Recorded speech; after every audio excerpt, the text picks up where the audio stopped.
सब जना से एकदम खुला चैलेंज देतनी कि फरियावे के बाद हमारा से फरियाल।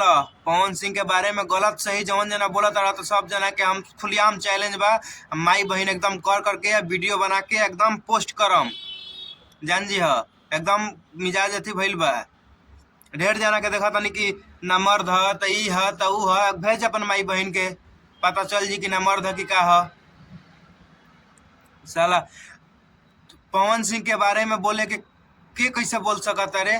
बोल गलत बात है तो तलाक होता का होता केकरा साथे का भइल बा का ना भइल बा, तोहनी के बोले वाला ज्यादा अथी भइल बड़ा सन हैं कि ई हाथ पवन सिंह न मर्द है तो पवन सिंह लड़की का इज्जत नहीं करता है, तो पवन सिंह ये नहीं करता है। तार सब जना भइल बड़ा तो ढेरे थी हैं,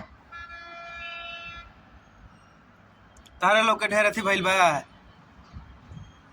जवन बढ़िया काम बा उ नहीं न लोग तारा लोग के, खाली गलत चीज के बोल के अब बुरा भला बोल के घर में एगो तो रख के बनावो तार लोग वीडियो। आओ ना सामने से वीडियो फरियावा जाके पावन स्टार पवन सिंह भी जाके बोला, फिर पता चल जी कि का होला, बोलला के नतीजा का ना होला।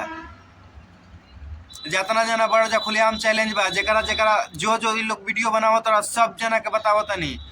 हमार नंबर एकदम पब्लिक रहेला, नंबर पर कॉल करा बात करा फिर धांस के रख दे हम, पता चल जाई। खेसारी लाल जेकरा के बोले के बा बोला, अपना बाप दादा के बोला लो, लेकिन अपना जीजा जी के बारे में गलत मत बोला, ये सब ना सहल जाई। ढेर जना बोला तनी सुबह सुबह देखा तो बहन जो सब लोग गुड मॉर्निंग करो, अपना बात करो, कोई मतलब नहीं है किसी से। तो ये अपना पवन जीजा जी के लेकर लपेट देता रहे लोग, पवन जीजा ऐसे करता है, पवन जीजा ऐसे करता रे। सब जना के सबक चढ़ल बा कि बहन अपन दी पवन सिंह के, बहन देवे के बाद तो 10 हन अपन जाके सामने से 10 ना कि पूरा दुनिया के जना के बहनिया के दे बसन। जितना जना बड़ो जा सब जना के देतनी। अच्छा बनावे के बाद अच्छा बनाओ, लेकिन खराब मत बनाओ जाए। जितना लोग बड़ा सब जना के कहतनी गलत बात ना, जौन भी बोले के बाद डंका के चोट पे बोलो, ओरिजिनल बात बोलो।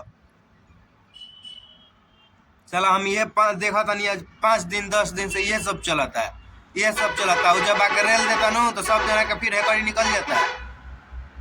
रेलल बर्दाश्त होत नहीं खे, आज जब ज्यादा रोज रेले लगी नु तो डिप्रेशन में जाकर सब जना मरे लगबा, सुसाइड करे लगबा लोग। जब आदमी चुप है तो चुप रहने दो। पवन सिंह के तलाक होता, पवन सिंह के वाइफ के बारे में तारा बोले के कौन हक बा? कौन जना बोला तारा? काहे बोला तारा तू लोग? तू ही ओकर घर बसैले बड़ा, तू ही ओकरा घर के बारे में जानत रह कि केकरा घर में का होता कहानी के होते। चुतिया आदमी कहीं के सब लोग के बतावत नहीं, जितना लोग न्यूज बनावत रह जानू। एगो न्यूज बनावे के नया अथी चल गेल बा कि न्यूज बनावत नहीं नु। सुधर जा लोग, अगर नहीं सुधरे के नु तो आके एक दिन हमरा से मिली हो, खुला चैलेंज बा। जितना लोग बड़ा सब जना के कहता नहीं, जितना लोग भी न्यूज बनावत रह, बढ़िया न्यूज बनावे के बाद बनावो, नहीं तो खराब न्यूज बनावे के कोनो जना के हक नहीं खे।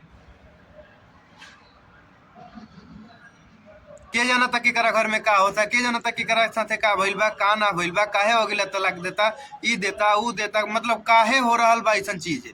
तू लोग के बारे में के हवा ये बात के जान लो, केहू के बारे में गलत कोई बोल देता। चला एक ध्यान रख, ये सब बात जितना लोग बड़ा सब जना के हम गाली दे हम बारी बारी से। अब की बार तो हम बिना नाम धैले गाली देता नहीं। अगर अब की बार कौनो जना के वीडियो ऐसा देख लेता नहीं है, देखा तनी तो बारी बारी से नाम ध के खुला चैलेंज करके हम गाली दे हम। जौन जना के जौन उखाड़े को नु आके उखाड़ ली है। राजपूत है, राजपूत समझ जी है, राजपूत के कबो मोच अथिये रहला, आके उखाड़ ली है जौन जना के जौन उखाड़े को। खुला चैलेंज बा। जय श्री राम।